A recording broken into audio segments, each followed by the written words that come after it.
Estou eu mais uma vez aqui sentada na mesa do EnxaCast, para começar mais uma conversa sobre enxaqueca. E hoje o tema vai ser muito interessante, porque muitas mamães que estão aqui precisam saber do que a gente vai falar hoje. Antes de começar a conversa com a minha convidada, eu gostaria de convidar você para se inscrever no canal, se ainda não está inscrito.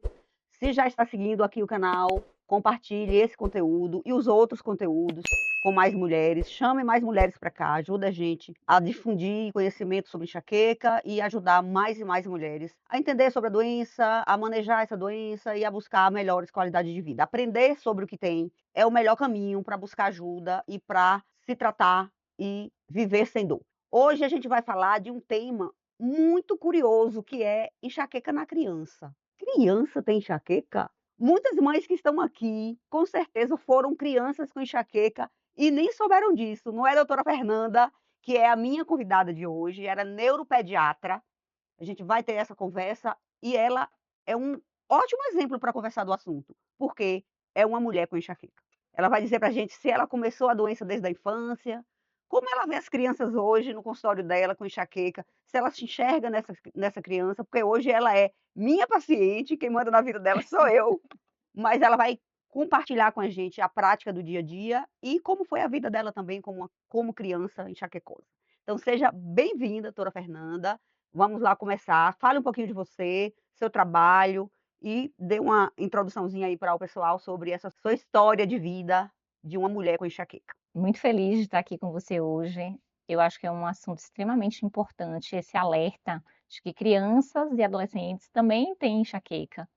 E se isso não é cuidado no início, né, o risco de ter uma doença crônica e mais grave é maior, Com né. certeza. Então, eu sou Fernanda de Burro, neuropediatra, paciente da doutora Elza, e hoje a gente vai falar sobre enxaqueca na infância e adolescência. Como todo paciente médico, não é das mais aplicáveis. Não é aquela perfeita que cuida, porque para vocês verem que médico não é um bom paciente, a gente não se cuida como deveria, embora a gente pede para os pacientes fazerem tudo que deve, mas nem sempre que a gente também é humano, então a gente também falha como vocês. E o esforço é diário, né, eu acho que a gente vai fazendo ali correções no dia a dia, então acho que eu já falei mais, hoje eu tento priorizar atividade física, hidratação, cuidado com o sono, né, enquanto presidente da Liga Baiana do Sono e vice-presidente da Regional Bahia da ABS, também esse cuidado com o sono, né, como é importante aí nessa prevenção das crises. Isso, então é um assunto até para a gente conversar aqui, Nanda, sobre a questão do sono também na infância, né. Sim. A gente hoje tem tantas interferências na qualidade do sono das nossas crianças, e se você mamãe que tem uma criança em casa com enxaqueca, a gente vai conversar sobre esse outro tema aqui que está implícito aí na vida da mulher e da criança com enxaqueca, que é a qualidade do sono e o que fazer para melhorar, e melhorar a qualidade do sono, melhora também a enxaqueca. Mas Anda, me conte assim, no seu dia a dia, a você costuma receber crianças com queixa de dor de cabeça? É comum as mães levarem as crianças para o neuropediatra com enxaqueca ou só leva quando acha que a dor de cabeça é um outro problema mais grave? Geralmente vem como queixa secundária, né, geralmente vai pra consulta por outra razão, e aí quando a gente vai no interrogatório, né, acaba aparecendo a queixa de dor de cabeça. Acontece de ter a dor de cabeça como queixa central? Acontece também. Eu acho que hoje a gente está perdendo, né, a janela aí de atender mais crianças com queixa de dor de cabeça, pela dificuldade de acesso ao neuropediatra, sobretudo na rede pública, Sim, pelo grande volume de crianças hoje com transtorno do neurodesenvolvimento, que às que vezes lotou todos os serviços, né? exatamente. Então eu acho que hoje uma criança que tem uma queixa de dor de cabeça, talvez ela esteja demorando mais a ter esse acesso, né, ao neuropediatra, e aí a importância da gente estar fortalecendo a pediatria nesse cuidado e nesse entendimento, né, de separar o que é uma dor de cabeça primária, né, de Sim, secundária, que é uma coisa importante que a gente vai falar também e a aqui, né, gente como ter essa diferenciar. intervenção Isso, precoce. isso. Sim. Porque a enxaqueca, embora seja uma doença que começa na infância, ao final da infância ou adolescência, nessa idade, nessa faixa etária, é importante que a gente esteja atenta a outros sinais que acompanham a dor, que pode alertar a gente da possibilidade de não ser uma enxaqueca. Então, mesmo sendo uma criança filha de uma mãe com enxaqueca, a gente sabe que enxaqueca é uma doença de Uhum, predisposição genética, não significa que aquela criança tem uma uhum. enxaqueca. ou que aquela dor de cabeça daquela criança seja uma enxaqueca. Então, o que é que chama a atenção? O que é importante uma mãe saber? O que é que a gente pode ensinar essas mães aqui hoje? O que é importante ela atentar quando a criança começar a manifestar dor de cabeça, para realmente se preocupar e levar para uma avaliação com o neuropediatra. A gente tem, junto com a dor de cabeça, né, sintomas semelhantes ao adulto, como náusea, vômitos. Às vezes a criança ela não vai falar de fotofobia, né, mas ela vai se recolher, vai ficar O quietinha, comportamento, né, mudança de comportamento, ou uma irritabilidade, né, então pode ser mais, fica mais retraída, retraída ou mais irritada, né, pode acontecer as 2 coisas. E uma coisa que é interessante é em relação ao tempo de crise, né, porque a gente fala que adulto a crise pode durar de 4 até a 72 72 horas, horas, e criança a gente considera 2 horas, e alguns estudos já até falam de 1 a 2 horas, são mais curtas, o isso, para a tempo de gente dor dura valorizar menos. como É. critério, né, então não é só 4 horas como no adulto, às vezes a crise ela é mais curta. E aí em criança não segue tanto aquele padrão unilateral, né, pode ser bilateral também, então a gente vai juntando aí esses outros sintomas, né, junto com a queixa da cefaleia, da dor de cabeça e, sobretudo, explorando como é que está o ambiente dessa criança para eu dizer que essa dor de cabeça ela é primária, né. Então, quanto tempo está dormindo, se tem risco para apneia do sono, que pode também, né, dar Dá dor dor de de cabeça. cabeça, sintomas, alérgicos, né, se cuidado também gastrointestinal, aí pensando nesse eixo intestino-cérebro, e o uso de telas tem sido, assim, Ah, um grande problema, né. Então eu acho que a gente limpa isso primeiro, tempo de telas, organização do sono, se tem outras causas, mas se é uma mãe, né, com uma história já, familiar, a mãe tem enxaqueca, se tem esses outros sintomas associados à dor, já é uma criança que a gente tem que ter um olhar mais atento de que pode ser de fato uma uma enxaqueca. enxaqueca. E o importante também, a gente as mães se atentarem para há quanto tempo a dor existe, né. Então, quando você leva uma criança percebe que a criança já vem há 1, 2, 3 anos com Sim, aquele padrão de dor, mantém o mesmo padrão, é uma dor recorrente, sim, que não necessariamente vem acompanhada todos os sintomas, porque os critérios diagnósticos de enxaqueca, que a gente diz: "Ó, é uma dor que de um lado, que lateja, que vem com sim, náusea, com vômito, aversão à luz, ao som", nem sempre na criança a gente consegue extrair essas informações. Ou a criança tem, quando é muito pequena principalmente, sim, tem dificuldade de dar essa informação, de entender aquele padrão de dor, ela só diz que dói ou tem só um comportamento doloroso, sim. e a gente, às vezes, não consegue extrair os critérios diagnósticos. Então, às vezes, a mãe atentar para esses comportamentos que você diz de ficar mais retraída, não quer brincar, Sim. não, ela não diz que a luz está incomodando, mas você percebe que ela Ela vai para o prefere um lugar escuro, mais né. escurinho, porque no consultório quando a gente pergunta: "Quando você está com dor, a luz incomoda?". Não, tanto é que eu fico no celular, né. Então a criança não tem muito esse parâmetro do que está incomodando, do que pode estar piorando, Saber o que é uma o aura, que né, é uma descrever, né, isso. é mais difícil. Mas o tempo de existência da dor na Sim, vida de qualquer pessoa com cefaleia primária, seja enxaqueca ou qualquer uma delas, é um fator muito importante para tranquilizar o médico ou a mãe de que é uma doença benigna, como uma enxaqueca, por exemplo.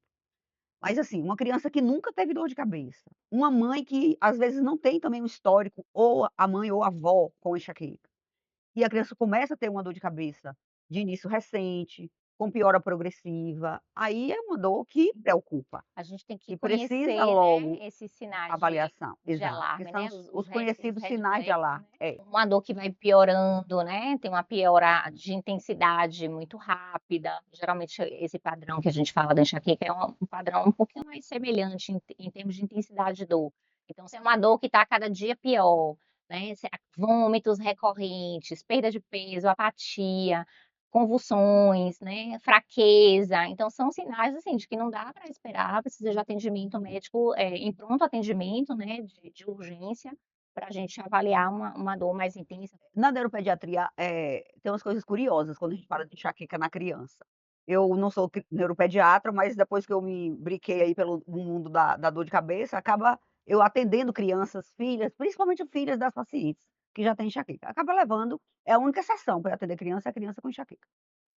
Eu prefiro até que já tenha passado pelo neuropediatra, investigado, e é enxaqueca mesmo, às vezes são quadros mais refratários, aí acaba indo porque a mãe leva junto. Mas tem umas coisas curiosas na neuropediatria, né, o famoso os precursores da migrânia. Migrânia, gente, é um termo que é sinônimo de enxaqueca. Eu tenho migrânia, eu tenho enxaqueca. É uma palavra que é sinônimo de enxaqueca. Então a literatura traz os precursores da migrânia. Então a criança que vai ter enxaqueca, na verdade ela já tem, mas ela vai manifestar a doença de uma forma mais clássica na adolescência, é uma criança que tem algumas queixas quando é menorzinha. Torcicolo de repetição, uma criança que acorda sempre com torcicolo. Dores do crescimento, as famosas dores do crescimento. Quem nunca aqui teve uma criança que precisou massagear as pernas, porque sente dor, sente dor, sente dor, e aí popularmente é conhecido como dor do crescimento. Isso é um sinal de enxaqueca na criança. E dor abdominal. Do abdominal. Então a É, famosa enxaqueca enxaqueca abdominal, que no abdominal. adulto é É. raríssimo, mas na criança é muito mais frequente do que a gente imagina. Como é isso, Nanda, assim, você É, vê isso na prática? enxaqueca abdominal. É interessante porque quando a criança tem dor abdominal, vão se buscar, né, milhões de outras Vira a criança pelo possibilidades. avesso, E fazendo só lá tudo. na frente, olhando para trás, é que você fala: "Poxa, já tinha É, isso aqui", né, e é colocado realmente como um fator de risco, né, para para a uma enxaqueca. enxaqueca, É, você ter, a enxaqueca abdominal. abdominal, né, essas crises abdominais. Vai de novo, né, afastar outras causas, vai ter um padrão recorrente, né, Isso, é um típico. diagnóstico de exclusão, na verdade, É, né, a criança começa com uma cólica, é uma dor abdominal em torno do umbigo, é uma dor periumbilical, que né. tosse, a criança Uhum. fica enjoada, então a mãe leva para o pediatra, faz ultrassom, faz exame de fezes, faz tudo, não Tudo, acha não acha nada, e nada. essa criança tem sempre dor recorrente na barriga, sem dor de cabeça. Então quando eu digo assim, enxaqueca é muito mais do Com que dor de certeza, cabeça, com muito além certeza. disso. Eu digo isso hoje muito, assim, aprendi com você. Isso, Que realmente, assim, não é só dor de cabeça, né, a gente tem uma interação com vários várias coisas. receptores, É, né, e esse eixo intestino-cérebro realmente, quanto mais a gente avança aí no conhecimento, começa a ter essas compreensões, né, mais embasadas, e essa questão da enxaqueca abdominal lá na frente, né, aparecer a sim, dor de cabeça, cabeça, olhe. né, aí a gente faz E aí pra a dor de trás, né, e na aí frente ninguém pensa, vai e aí a pensar dor depois. abdominal some, aí começa a dor de cabeça. Um outro sintoma é a cinetose, é aquela criança que Sim. muito não gosta de viajar no banco de trás do carro, porque enjoa demais, não gosta de parque, de montanha-russa, fica Eu era tonta com essa daí. tudo. Sou Isso. ainda, É a nessas da famosa enxaqueca cinetose. vestibular, É. que eu já até falei aqui com uma otorrino, uma colega otorrino que eu trouxe Uhum. para gravar, a gente falou disso, mas falou muito mais no adulto do que na criança, mas é também uma queixa da criança que tem enxaqueca. Então, a enxaqueca quando começa na adolescência, a gente é a idade que a gente geralmente fala: "Começa", mas na verdade Sim, quando a já gente vai tinha ver, coisas já tem antes, os né. sintomas que não foram reconhecidos Isso. como manifestação prévia da migrânia clássica, da enxaqueca clássica, que é essa, que Sim, dói, que lateja, que é de um lado só, que vem com vômito, com náusea, tudo isso que a gente conhece, e que são os critérios diagnósticos para a enxaqueca, sem precisar de exame. Mas esse é sim. um assunto importante para a gente conversar, porque eu sei que muitas mães, quando leva a criança com dor de cabeça no médico, ela quer sair de lá com um pedido de exame. Então diga aí para as mães, quando é que você pede um exame de imagem para uma criança com dor de cabeça? A gente vai estar atento àquelas que a gente chama, né, dos sinais de alarme, para você pensar tumoração, né, que a gente tem medo de um processo expansivo, então tem outras coisas junto com essa dor de cabeça. Uma dor de cabeça que está piorando progressivamente, Sim, né, a criança começa a ter fraqueza ou quedas mais frequentes, ou teve uma convulsão. Então isso vai deixar a gente um pouquinho mais, em alarme para ver se está tendo algum processo estrutural nesse cérebro desencadeando a dor. Mas se é uma criança que passou aquela fase ali da dor aguda, né, você fez um analgésico, ela volta para a atividade dela, ela fica um tempo bem, e outra crise o aparece, né, isso, no exame físico você não não encontra encontra nada, um exame nada. neurológico normal, Você submeter uma criança a uma sedação, para uma isso, porque é ressonância. difícil fazer um exame em criança, É, principalmente em crianças menores, fazer uma ressonância sem sedação, não vai sim, não vai não, a conseguir. maioria das vezes precisa da Eu sedação. costumo dizer para as mães, assim, às vezes o risco do exame, Sim, não justifica o benefício que ele vai trazer. E é bom exatamente. também a gente alinhar que um segmento de uma criança, ela não acaba naquela consulta. Então, lógico que se é um quadro agudo, uma criança que nunca teve uma dor de cabeça, está com uma dor de cabeça, com vômito, Sim, ela vai para emergência, sim, e sim. lá ela vai sair de lá investigada. Vai internar para investigar ou então vai fazer o exame. Afastar a meningite, Isso, né, que é uma doença exatamente. mais grave, Mas né, então vem outros sintomas junto, mas se né. é uma criança que tem uma história recorrente de dor, eu acho que também a mãe precisa sair da consulta tranquila. porque senão ela nem vai voltar para você. Sim, Ela vai sim, buscar o sim. médico porque ela está preocupada e se tiver alguma coisa. Então é a gente conversar. Eu acho que a consulta ela precisa Esclarecer, esclarecer né. todas as dúvidas. A gente educar o paciente, quando é o adulto, e a mãe, quando está levando uma criança com Sim, dor, porque ela precisa saber o que é enxaqueca. É você saber que a criança dela, quando tiver a próxima crise, ela não ela vai vai fazer. ter uma sequela, não vai ter um derrame, não vai virar um tumor, porque existem muitos mitos ainda sobre enxaqueca. Sim, sim. Né, assim, e se tiver tanta crise, vai ter um problema neurológico pelas crises repetidas?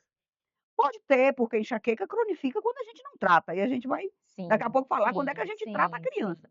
sim. Mas é uma doença que pode ser cuidada e pode ter o seu curso modificado Isso é com as importante. estratégias corretas. E é sempre o que eu digo, embora a gente saiba que enxaqueca é uma doença genética, e a genética a gente não muda, é o chamado genótipo, o genótipo eu não mudo, mas o fenótipo eu mudo. O que é o fenótipo? É a forma como aquela doença vai se manifestar na sua vida durante a vida toda. E o que você faz ou deixa de fazer com ela é que pode modificar esse fenótipo. Então a gente precisa orientar essa mãe o que é que pode ser Os feito com bons essa hábitos, né, criança, precisam os bons começar hábitos. desde a infância, né. Exato. Até porque eu sofro hoje com minhas pacientes adultas para mudar os hábitos de vida, porque você lá na neuropediatria não conseguiu mudar os hábitos de vida da criança. Você, quando eu digo, né, Sim, sim. a na criança. Eu acho que é por isso que eu tenho trabalhado muito com as pediatras, até para a gente fortalecer a rede, né, uma vez que a gente não tem tantos neuropediatras hoje para Mas atender a Nanda, demanda, quem para deveria esse tratar a cuidado. enxaqueca é a saúde primária lá, não é o Não, especialista. começa lá na saúde primária, Isso. e o pediatra, né, enquanto médico especialista da criança, Só que para chegar para a gente realmente os casos mas só que mais infelizmente, graves. os pediatras no geral, e os clínicos gerais, na grande maioria das vezes, não tratam a enxaqueca de forma adequada. Porque hoje o que eu ouço no consultório das mulheres adultas com enxaqueca crônica, e disse assim: "Mas você nunca foi?" Eu fui desde criança, minha mãe me levou, mas era enxaqueca, minha avó também tinha, dizia que era isso mesmo, que era normal, ter dor de cabeça, Toma quando tivesse remédio, tomar né. analgésico. É. Isso vai levando para o resto da vida. Olha o que está fazendo com o fenótipo da doença, mudando ele. É sobretudo essa compreensão ainda atrasada de que enxaqueca é dor de cabeça, ponto. Enxaqueca É, é doença bioquímica, é defeito de fábrica. eu acho Eu que acho é que eu isso falo que isso em tem que todos os mudar, podcasts é isso aqui, que a gente tem que mudar, assim, enxaqueca não é só dor de de cabeça. cabeça. Acho que esse é o primeiro conceito. E a gente enquanto, né, preceptor na faculdade, né, no hospital universitário e os professores na universidade, também colocar isso na prática, né, dos estudantes em formação, para que a gente forme Pes melhores é. profissionais com esse conhecimento, né. Que possa cuidar. Eu trouxe aqui 3 estudantes de medicina para gravar um podcast, exatamente com esse objetivo, assim, me perguntem o que que vocês querem saber, vocês têm que sair daqui sabendo tratar melhor as pacientes quando vocês atenderem lá na UPA, Exatamente. lá no postinho, lá na emergência, porque a paciente vai para a emergência todo dia. E uma das estudantes, que é amiga de minha filha, me encontrou depois e falou assim: "Ai doutora, eu atendi uma paciente essa semana com enxaqueca, eu lembrei tanto da conversa que eu tive Sim. com você, orientei, prescrevi com o meu preceptor, ele nem queria prescrever o medicamento, queria só tratar a crise e mandar ela para casa, e orientar-se a procurar um neuro". Procurar um neuro. Ela vai procurar esse neuro quando que Quando ela vai achar esse neuro? Então ela vai ficar se automedicando e cronificando. e E é às isso que a gente não pode vezes deixar acontecer com as crianças. Agora, na criança, nem sempre precisa tratamento farmacológico, e isso é um ponto importante. Que é uma das faixas etárias que mais a gente consegue manejar bem a enxaqueca apenas com mudança de de hábito de hábitos de vida. vida. Mas eu sei, mamães, que não é fácil. Tirar a tela, É. botar ele para ir dormir na hora certa, levar a garrafinha de água para a escola para tomar a garrafinha de água, não pular a refeição. Então, você deve sofrer muito mais do Eu que eu sobre isso, acho que atende muito mais criança e é. sabe o quanto é difícil mudar. Telas hoje realmente é um desafio. A gente tem conseguido aos poucos, né, melhorar. Eu vejo, assim, entre uma consulta e outra, uma criança que usava tela 6 horas, reduzir para 3. E a gente fala: "Pô, agora chegou em 3, vamos tentar Vamos negociar, 2", não pode né. proibir de vez, porque também não Exatamente. vai ter Mas sucesso. quando Se a tela já é uma coisa o uso excessivo de tela já é prejudicial para o cérebro de uma criança normal, sim, imagina para uma criança que tem enxaqueca. Não é que a criança que tem enxaqueca não seja uma criança normal, do sim. ponto de Mas vista, que assim, uma é criança que não tem do nenhuma doença, não tem cérebro nenhum problema, mas a criança que tem a enxaqueca, Me ela sentiu vai mais ter um suscetível, outro né. fator de gatilho, que é o uso da tela. O uso tanto da luz, E a e isso criança é começa a estímulo. entender também, falar: "Olha, você viu que você teve mais dor porque você fez mais uso, né, de tela ou porque dormiu mal, vamos fazer diferente, vamos ver se nesse mês a gente usa o diário de crise, né, para você fazer ali Sim, controle de quantos eventos teve". Então acho que você trazer a criança hoje para parte desse processo, de uma forma às vezes mais lúdica, olha, com desenhos, né, desenhar a dor onde e dói. exatamente. É uma dica boa para as mães, para ajudar a doutora Fernanda quando for lá na consulta com a criança com enxaqueca. Ah, assim, desenhe um boneco, mande ela pintar onde Sim, dói, porque sim. isso também ajuda. Ela sempre toda vez que você tiver dor, você vai pintar, porque aí a gente olha, realmente é uma dor que está doendo sempre do mesmo Sim, lado. a Então já começa intensidade, né, a a intensidade de intensidade, cor, isso, amarelinho se for fraquinho, laranja, vermelho se for uma dor forte. Isso isso. já vai ajudando a criança a identificar e também sempre estar conversando com a criança de que, assim: "Hoje teve dor, o que foi que aconteceu? Vamos fazer aqui uma revisão do dia", e às vezes não é só do dia, né, Nanda, do dia É, anterior, porque às vezes o gatilho está lá tá lá atrás, atrás, é. não vai estar aqui imediato. Eu comi tal coisa e tive. Então como foi o dia anterior? Dormiu Sim. direitinho? Se alimentou antes de dormir? Eu já contei uma história aqui, Nanda, de uma menina, de uma criança de 6 anos que eu atendi com enxaqueca. Que tinha dor de cabeça, pelo menos 3 vezes na semana a mãe ia buscar na escola, no final da manhã com enxaqueca. Sempre a diretora ligava e ela ia. E a mãe é minha paciente, e quando eu falei para ela assim: "Olha, Hum. sua mãe teve enxaqueca?" "Teve." "Você tem filha?" "Tenho." Eu falei: "Olha, que idade tem?" "Tem 6." Eu falei: "Observe que a partir de agora, 6, 7, 8 anos, é a faixa etária que geralmente a enxaqueca começa." Ela: "Ué, mas minha filha já tem dor de cabeça." "Será que é enxaqueca?" Eu falei: "Provavelmente. Vamos primeiro observar." Aí ela nem levou antes de levar a menina pra consulta, me contou a história. Tá indo estava parando a es tendo que vir da escola, às vezes quando tem que ficar o turno da tarde não fica, Sim. porque eu tenho que buscar. Falei: "Olha, vamos aqui só organizar algumas coisas, antes até de você trazer ela para tratar ou para consulta. Vamos observar. Que hora se alimenta de noite antes de dormir? Qual é a última refeição? Que horas está indo dormir? E como é que está sendo a refeição de manhã?" Ela: "De manhã zero, não come nada." Já começou aí. Primeiro erro, criança com enxaqueca não pode pular a refeição. "Ah, mas ela come cedinho, doutora, é péssima para comer. Come 6, 7 horas da noite, vai dormir sem comer mais nada e vai de manhã em jejum para Na escola." Essa escola. criança estava fazendo 14, 16 horas de jejum, estava com jejum intermitente. Leva a garrafinha de água para a escola, volta cheia do jeito que levou. Hum, Aí ela lancha e eu tô achando que é o lanche da escola que tá dando a enxaqueca. Na verdade, ela já estava sensibilizada desde a noite anterior, do jejum, da privação de sono, que pulou a refeição, que não bebeu água. Aí qualquer coisa que ela comesse na escola, eu falei: "Então mude o lanche da escola, manda uma fruta, alguma outra coisa." Não está mudando nada, continua tendo dor. Aí a gente vai ter que alinhar as expectativas e negociar com ela. Ela não vai poder ir mais para a escola em jejum, vai ter que encontrar alguma coisa que ela coma. E dê um alimento a ela mais leve antes de dormir. Vai dormir que horas? 9 horas. Coma 9 horas. Não pode fazer sim, hipoglicemia no meio da noite, senão vai ter enxaqueca. E o mais difícil foi a questão do celular, sim. porque usava muito também, só ia para ela usa o celular até 9 horas, porque ela vai dormir 9 horas. Falei: "Vai lá dar uma espiadinha no quarto, para ver se" não, foi para cama com o celular na mão. Cobre aqui, o Quando celular embaixo quando do começou a edredom. mudar tudo isso, a menina não precisou tratar, Precisou de medicamento, não né. precisou o tratamento foi isso. Tratamento não Então farmacológico que a gente quando a gente preza fala tanto, né. mudança de hábito de vida, faz parte do receituário de qualquer pessoa com enxaqueca, ou criança ou adulto. Isso faz a gente reduzir muito o consumo de medicação, né, quando você Muito, consegue muito. É, organizar a rotina, e eu acho que trazer a criança, como você falou, para esse processo, para compreensão, né, e também que se não tem um cuidado agora, ela vai carregar isso para a vida inteira, de uma forma mais grave, com mais limitações, né, seja de perder isso. aula, seja no futuro de trabalho, de conquistas, de realizações, É, né, porque porque acaba sendo incapacitante, né. eu sempre digo assim, enxaqueca não começa crônica. Uma criança não tem enxaqueca crônica, uma criança tem enxaqueca episódica. É Isso. aquela enxaqueca que acontece uma vez no mês, uma vez na semana, de 15 em 15 dias, sempre tem os gatilhos identificados.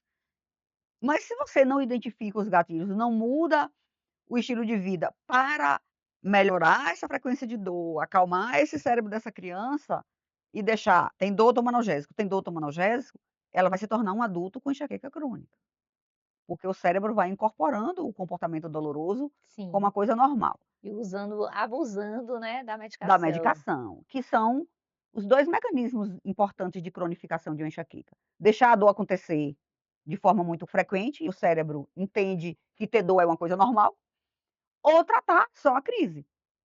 Apaga incêndio, e a brasinha está lá acesa. Dá um soprinho, ela acende de novo. O soprinho é o quê? É a privação de sono, é o jejum prolongado. Acendeu por quê? O cérebro não está estabilizado. Bioquimicamente ele está desequilibrado. Quem equilibra isso? Desinflamação. Como é que a gente desinflama alguém? Melhorando a alimentação, hidratando, dormindo Dormindo bem, bem. a atividade física que hoje a gente tem. Como é a história aí da do sedentarismo nas crianças hoje em dia? Muito, né. Até na escola parece que tem uma redução hoje, né, dessas práticas, assim, de atividade. Eu tenho a sensação de que parece que a gente tinha mais Tinha, na escola, né, a atividade brigava mais de física. baleado, de E a esconde-esconde, gente de brincava tudo, na rua, na né, rua. hoje com a questão de violência, É. né, é mais difícil hoje as crianças estarem na rua brincando. Esse espaço de ar livre, né, de brincadeira livre já não tem tanto. Então a gente também tem essa questão do sedentarismo. É, e do incentivo aos pais, né, para colocar as crianças de qualquer forma para fazer algum tipo de atividade física. Mesmo que não seja ao ar livre, mas uma Sim, natação, sim, algum tipo de atividade, um esporte. esporte, Porque é importante. A atividade física é um dos um dos pilares, né, da pilares, com medicina do estilo de certeza. vida, é o movimento. É, movimento, essa é a palavra-chave, né, a É gente o precisa se movimento. movimento cura, né, Exatamente. movimento cura. O cérebro precisa de movimento, né. E aproveita aí então, Nanda, dê umas dicas aí para elas, para as mamães, dessa questão das medidas de higiene do sono. O que que pode fazer para botar essas crianças para Para dormir? dormir no horário. Senão vão ficar adultos precisando de remédio de dormir, viu. O primeiro erro é achar que criança dorme a mesma quantidade de horas que o adulto, né, então a depender da faixa etária, a criança ela vai ter uma necessidade de horas de sono. Então crianças menorzinhas, né, os bebês vão dormir 14, 17 horas, à medida que vai crescendo isso vai diminuindo. Então se você tem uma criança escolar indo dormir na mesma hora dos pais, 10, 11 horas da noite, já está errado, né, tem que dormir 8 para estar acordando, sendo acordada às 6, tentar manter ali 10 a 12 horas de sono e não 8, né, como o adulto. Então a maioria das crianças hoje, elas já têm o que a gente chama da síndrome do sono insuficiente, porque elas vão dormir tarde, Que porque acordam está no cedo para ir para a celular escola. e são acordadas, né, acontece um acidente de sono, que ela é tirada do sono para ir para a Eu acho uma escola. maldade uma escola começar às 7 da manhã, E aí sinceramente. elas entram em privação crônica, imagine, você está ali, né, fazendo os seus estágios ali, seus ciclos de sono, está ali no sono REM, que é o da memória, né, fazendo ali seu aprendizado, não, tira e vai para a escola aprender, né, Aí não então aprende. não aprende, tem dor de cabeça, porque está É, privada de sono, então tentar, respeitar sinais de sonolência para dormir mais cedo, já que vai ter que até o acordar. momento a gente não tem como mudar o horário da escola. O Então, melhor horário de colocar menino na escola é à tarde? depende do funcionamento da criança, né, a gente tem cronotipos, pessoas que funcionam bem de dia, pessoas que funcionam bem de noite. Tem crianças que acordam cedo e que acordam super bem, não precisam nem ser chamadas.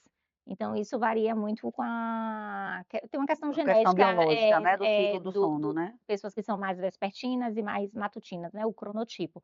Agora na adolescência já é sabido que a escola deveria começar mais tarde, porque muda o É, horário da melatonina, né, então muda eles mesmo. precisam dormir um pouquinho mais tarde, eles não adianta botar 8, porque eles não têm sono naturalmente, então vai dormir mais tarde, tem que acordar cedo. Então o adolescente deveria dormir uma média de 9 horas e meia, das 10 até as 7h30 mais ou menos, aí eles estão indo dormir meia-noite, porque está no celular, está fazendo trabalho da É, escola, e aí quando dá 5h30, 6 acorda, estão fazendo 6 horas de sono, quando eles nossa, precisam de 9, né. Então isso é um dia, é 2, é um mês, é um ano, são 2 anos, 3 anos, né, privação crônica, e aí vem doença cardiovascular, né, síndrome metabólica, mais dor de obesidade, memória, cabeça, concentração, e aí tudo compromete. impacta tudo. E se já é um cérebro, né, enxaquecoso, se já é uma criança, um adolescente que tem uma maior predisposição à dor, aí é o gatilho Não, constante. privação de sono para um cérebro enxaquecoso assim, é um terreno fértil para a crise, é um dos gatilhos, assim, universais. Quem tem enxaqueca precisa dormir e ter rotina, porque a quebra da rotina é que é o problema para o cérebro enxaquecoso. Então quem tem ela tem que dormir porque dormir muito também é ruim para quem tem Sim, sim, enxaqueca. sim. Isso é uma coisa importante. Quando a gente fala de sono, O enxaquecoso ele tem que dormir na medida certa. Se dormir pouco tem, e se dormir muito também tem. E aí tem muito aquele comportamento: "Ah, eu dormi pouco de noite, eu vou tirar um cochilo de tarde". Aí desorganiza tudo, não? Desorganiza tudo e esse cochilinho da tarde para muita gente é gatilho para enxaqueca, principalmente se dormir muitas horas. Sim. Acorda com enjoo, com náusea. Eu mesmo É, sou uma você dessas muda pessoas. muda todo o seu ritmo biológico, né, com esse sono fora do horário. Diferente Isso, daquele cochilo, né, que a gente tem ali aquela pouquinho. temperatura Agora você deita depois do para dormir almoço, 1 hora e meia de sono, é 20, após 30 o minutos, almoço, né. você pode acordar com enxaqueca, com náusea, com dor de cabeça. Então conciliar o sono faz parte. E nunca tratar, né, assim, existe casos de criança com insônia que precisa tratamento farmacológico. O tratamento da insônia padrão ouro é psicoterapia, né, psicologia do sono para insônia, e aí a gente faz TCCI, né, que é terapia cognitivo comportamental para insônia. Não tem nenhum medicamento hoje até então, né, indicado para a insônia. Nas crianças que têm transtorno do espectro do autismo, algumas se beneficiam com o uso da melatonina, porque elas têm uma hipomelatoninemia, elas têm pouca Sim, melatonina por questões genéticas, né, de síntese associada aí ao próprio autismo.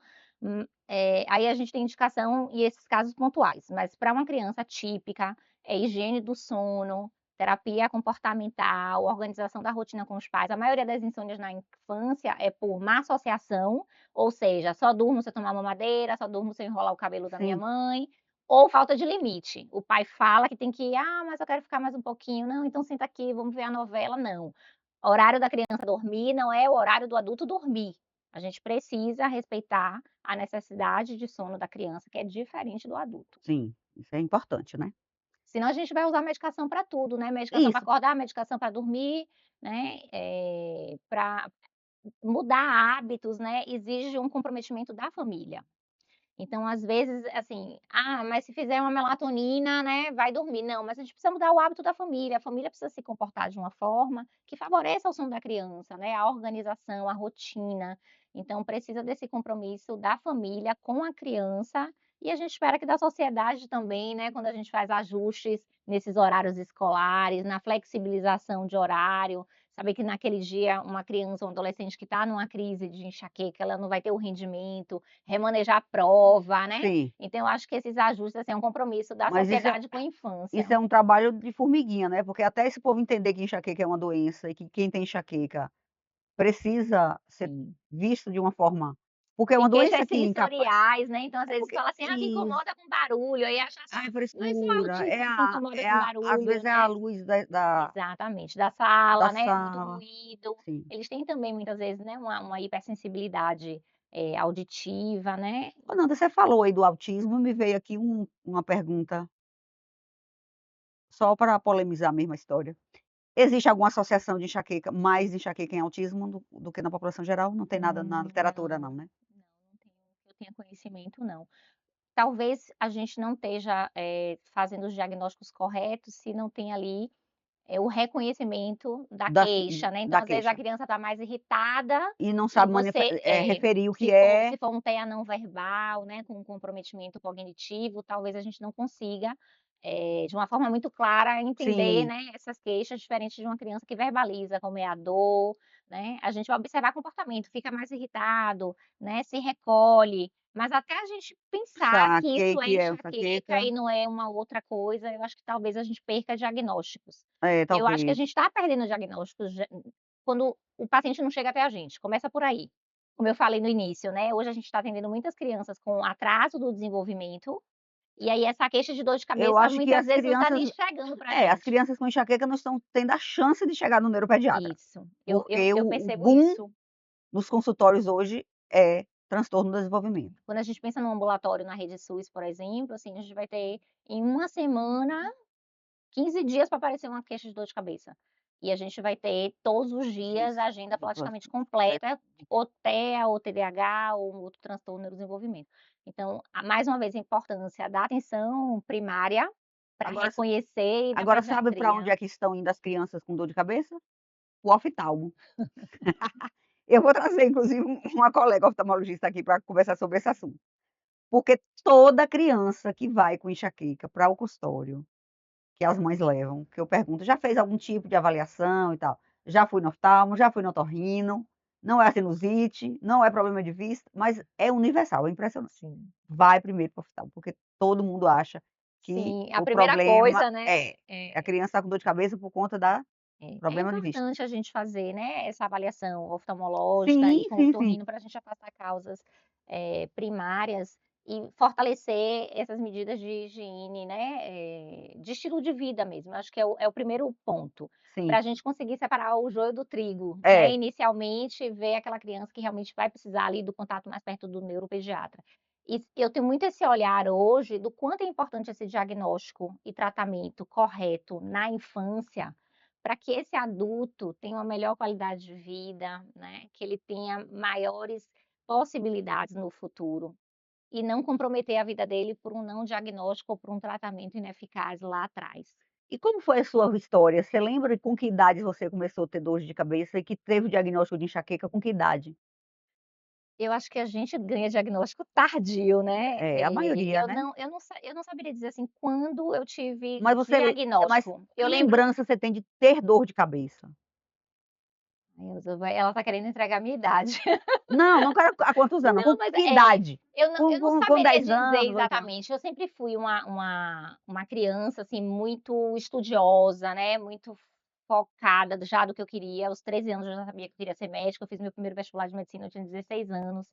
Então eu acho que talvez nesse percurso a dor ela tenha sido jogada embaixo de Você tapetes. conviveu com ela, achou que era É, normal ter dor de e cabeça. durante muito tempo eu convivi com dor. Eu lembro que na faculdade de medicina, eu fiz faculdade em Alagoas, lá na Uncisal, eu vivia no ambulatório de acupuntura. Eu já tinha dor, Sim, né, então eu ia para o ambulatório de acupuntura, e aí você vai meio que empurrando, faz medicação, às vezes está pior, mas sem, deixar a enxaqueca te frear.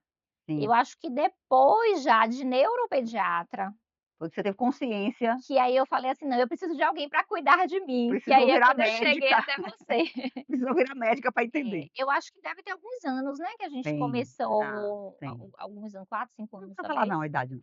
Tem alguns anos que eu comecei a entender isso e, assim, de que eu precisava de alguém para cuidar de mim. Porque senão a gente vai se automedicando, aí eu comecei a não ter mais remédio na bolsa, Sim, né, e aí a a gente Necess vai seguindo tirou a Dolores, a gente Necessaire, segue Dolores no Instagram. tirou Tirei a tirou a necessaire de Necessaire. remédio, eu não compro, não tenho em casa.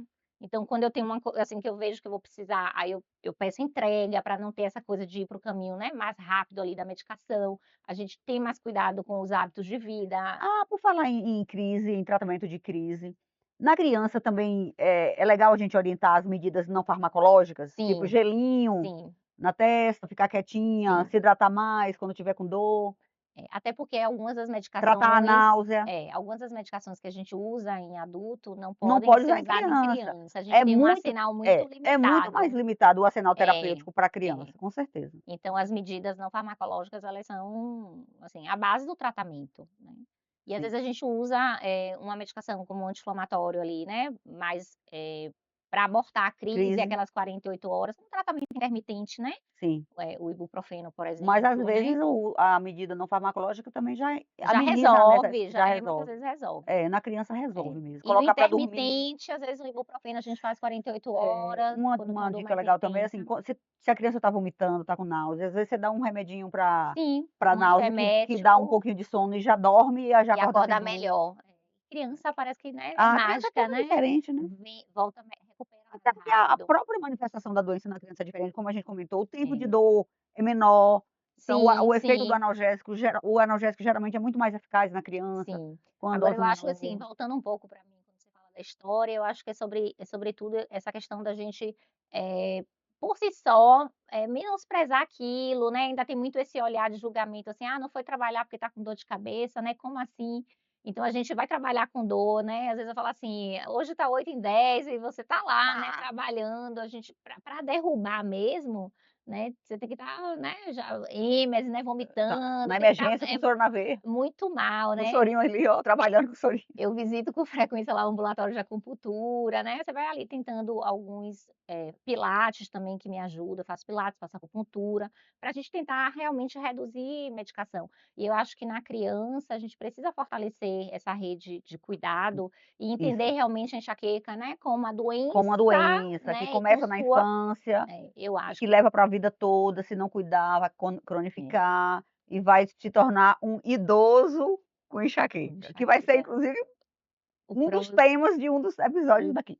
mais um episódio, né. Então É, a gente então tem que ter realmente esse cuidado com na infância, para a gente não levar isso para a vida adulta, né, fortalecendo o conhecimento, né, para essa rede de cuidado. E não menosprezar, né, porque assim: "Ah, você está com dor de cabeça porque você dormiu tarde". é, mas dormir Tá, mas assim, é só isso? Não, então vamos dormir mais cedo para ver se a dor gente, continua, mas a gente tem que pensar assim, ó, valorizar a queixa, dormir né. tarde não é para dar dor de cabeça. Dormir tarde dá dor de cabeça porque você tem enxaqueca. É o seu cérebro permitindo isso. Então, entender que o cérebro do enxaquecoso é um cérebro permissivo. Sim, É um cérebro que dispara, é um alarme defeituoso que dispara sem motivo. Dispara porque não come direito, dispara porque fica com fome, dispara porque não dorme, porque fica aborrecido, porque bebe pouca água.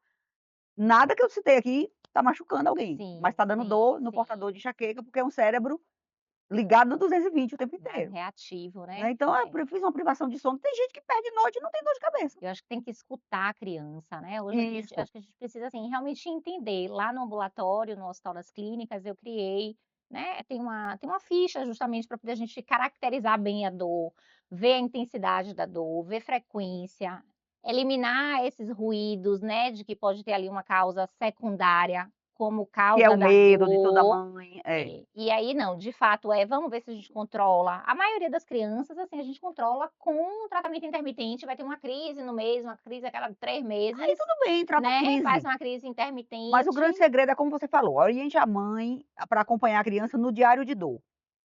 Então, acompanhe sua criança que tem enxaqueca e anote todas as vezes que ela tiver dor, anote, tente identificar se teve algum gatilho, Isso, tente caracterizar a dor com o desenhozinho, colocando ela para pintar a cabeça do lado que dói, a cor da dor, se é fraca, se é forte. isso. Isso vai ajudar a mapear, a entender o padrão da doença e encontrar estratégias que vão Ajuda ajudar demais. no controle da doença sem precisar tratamento Essa farmacológico. questão do diário, né, quando os pais preenchem, ajuda demais a gente É, no exatamente. plano diagnóstico e no plano terapêutico. Sim. Porque às vezes teve uma crise 4 meses antes, aí não lembra mais como foi, o que foi É, que aconteceu. Então esse ó, registro do tem diário é bem tem um importante. aplicativo que é um diário de dor, mas eu fico sem saber, assim, porque eu falo pra criança: "Não pode estar usando o celular o tempo todo". Aí eu digo: "Baixe no celular o aplicativo que é o diário de dor". Aí você tá, de qualquer forma, Mas se incentivando a ela usar mas criança. se ela usar esse para ela for legal, se ela, né, vai usar para isso especificamente, olha, você está usando para isso, não é para ficar lá rolando o dedinho na tela Mas aí pega o celular pra marcar de e já outras fica lá. coisas. Mas se para ele é mais fácil, às É. vezes um Mas eu adolescente, acho que a né, criança talvez um diário lúdicozinho com para desenhozinho criança é muito melhor, né, pra ele. adolescente, porque assim, É mais prático. O é um bom celular porque instrumento o também. adolescente, principalmente a criança não, porque uma criança pequena não vai estar com o celular na mão o tempo todo. Sim, Mas o adolescente hoje já está.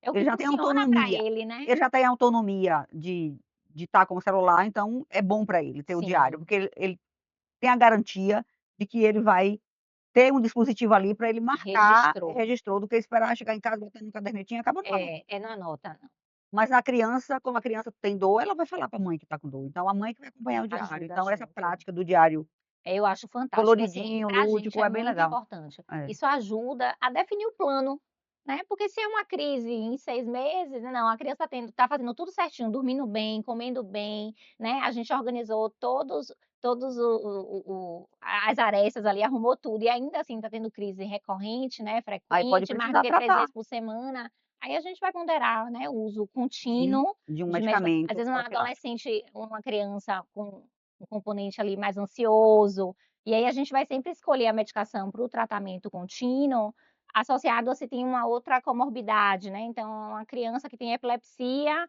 e tem enxaqueca, então eu vou usar uma Uma medicação medicação que eu que use as ajuda 2 coisas. sim, sim, É mais ansiosa e tem enxaqueca, é sim. uma medicação que vá, né, nas 2 coisas. A gente sempre vai tentar alinhar justamente para evitar politerapia, evitar usar uma medicação com uma coisa, outra medicação. As crianças estão muito medicalizadas, né, Elza, assim, Muito a demais, gente é. vê criança hoje de 3, 4 anos usando 4, 5 Duas medicações. medicações.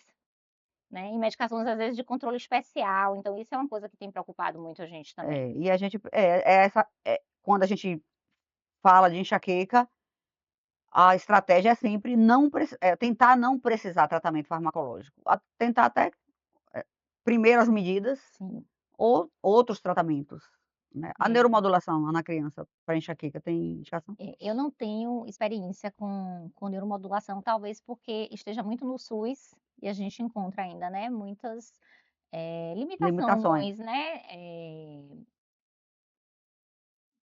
tem relato dos 2 lados, né, de melhora, de não Sim. melhora. Eu acho que a gente começar com esse básico que a gente começou aqui Mas falando, é isso né, mesmo que do eu digo, não adianta sono, buscar o melhor remédio, o melhor tratamento se não está se não fazendo exatamente, para se não preparar o depois você terreno buscar para outras que o coisas. medicamento funcione, não adianta. Vai É como gas cannabis, né, assim, é, que a gente tem visto falar de cannabis para enxaqueca, começam a sair algumas evidências, quando a gente fala da planta, né, ali tem várias substâncias que podem ser usadas para coisas diferentes, então a gente começa a conhecer e aí você vai ponderar, se né, se vai ter o risco-benefício indicação, justifica, para com aquela certeza. criança, né. Então eu acho que a gente tem tido a oportunidade de outras modalidades terapêuticas, mas primeiro a gente vai começar pelo que a gente já sabe, que tem Fazer o dever de casa, evidência, fazer o dever de casa. e depois aí a gente vai tentar outras coisas quando isso não é suficiente. Sim. Pronto, acho que a gente já gastou nosso tempo todo, mas foi um tempo proveitoso, acho que quem está aqui aprendeu bastante. E o convite, mais uma vez, é para continuar seguindo o canal, se não está inscrito, se inscreva, se chegou aqui de paraquedas, aproveite e se inscreva e ative o sininho para não perder mais nenhum episódio.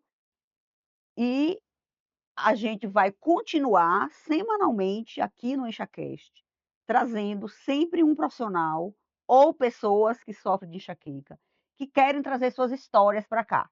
Inclusive você que está aí assistindo, se quiser participar do podcast, se mora aqui em Salvador, escreva: eu quero contar minha história da minha enxaqueca. Eu vou convidar você para vir aqui, sentar nessa mesa comigo e compartilhar sua história com mais pessoas. É uma forma também de ensinar, é uma forma de mostrar para as outras pessoas o que você fez de certo, o que fez de errado, como está a sua vida com a enxaqueca, o que ela interferiu na sua qualidade de vida. A história de alguém a gente sempre aprende com ela, né, então eu acho que compartilhar experiência é sempre bom.